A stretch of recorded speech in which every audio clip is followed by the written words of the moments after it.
You know? Ulimo, criticism is like an art form. Aside from the colorful aura, the rules we set are more like magic. Totally impossible. Sure, there are some super competitive kiddos out there, but hey, that's life and that's the kid world. Rules can be bent like spaghetti. Listen, darling, when she comes here, this place may not be her scene. I'm telling you the same thing now, trust me. She doesn't have to be here. Harvard may not be her jam. Pressure is not exactly a good dance partner. She should take a breather, like an explorer on the way home, stopping to look for Bambi. Make sure little Bambi's okay, while Mom's trailing behind, wondering if school is like Mount Everest for her. All that pressure built up like a soda can, and boom. This kid's been dreaming of hitting Harvard. Now she's doubting if she's been putting too much pressure on her daughter. After all, I just want her to be happy. If it's too much, back to the old school it is. Just like dancing in the forest, she should be happy, even if Harvard's not letting her have fun. Can't give up, wondering if it's worth skipping class. After all, I never flunked in class. That T just happens to be my I'm gonna succeed, and once I do, everything's gonna be fabulous. Lolly, I'm a dreamer. I want Harvard more than anything. I totally admire you, but I'm just not ready for school yet. Thank you, why? For letting me be a hot mess like this. At home, Lolly gets a message from her teacher. Lolly tells her there's a golden opportunity wait. The principal's on good terms with Lolly's parents, so she can do extra credit to make up for the missed exam. These assignments aren't gonna be a walk in the park. The message ends with her teacher's booming voice, all because he caught more than a glance at her in the crowd. The boy she's crushing on seems to return the vibe. Lolly has been secretly observing at school, and right now she musters the courage to say hello. The boy might even be checking on her too. After some time apart, they bump into each other at a little shop. She pulls out all the stops to create an opportunity and sneaks into the supermarket, eyeing the boy like a secret. I never thought she'd meet Mrs. Patty at the corner. Dean's job she sent Patty for. Patty immediately gets Lolly's game plan. Lolly's feeling a bit flustered.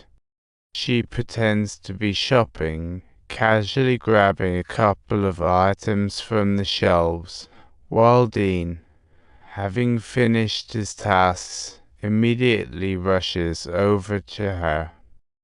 But shy Lolly can't meet his gaze.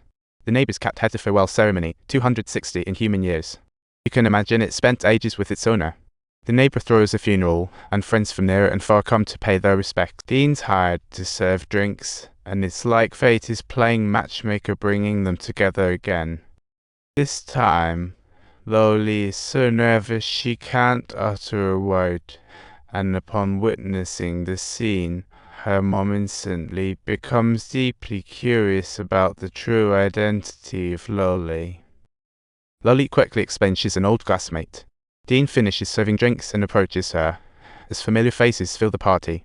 Lolly was vague and hurriedly waved Dean off, trying to catch a glimpse of his retreating figure, only to find her teacher loitering. In a panic, she calls her mom, worried she's gotten into trouble again.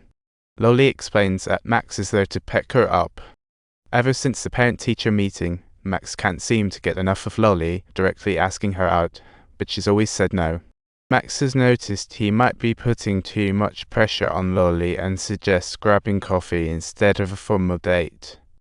So they run into each other at a cafe on the corner, and their delightful chat makes Lolly feel like everything is turning up roses. Lolly agrees to dinner, but on date night, it's cat funeral time, and Lolly forgets all about their plans. After explaining, Lolly promises to reschedule. Back at the party, her daughter's MIA. Lolly hides outside alone. Suddenly, a voice unexpectedly startles her, causing her to instinctively exclaim, "Wait a minute. I'm really into you," he says. "Really? I gotta go." Dean's left standing there, grinning like a fool. Who knew the girl of his dreams liked him back?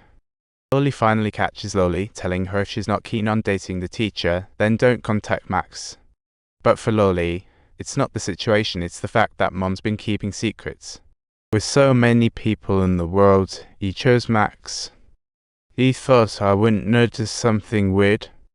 I believe you, I really like him, but can't help you. This whole mess has been on my mind.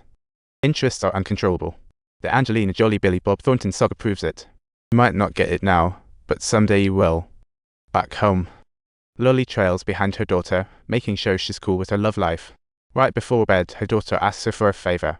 Are you keeping him over on Sunday night? Because it's Sunday, I want him to stay. I'll do my best. Little did the woman know, the guy she just flirted with turns around and starts flirting with her 16-year-old daughter. Hey there. What do you think of my table? What I meant was, could you introduce my daughter to you? Lolly muses she's about to celebrate her 17th birthday, unaware that this party is about to become a nightmare.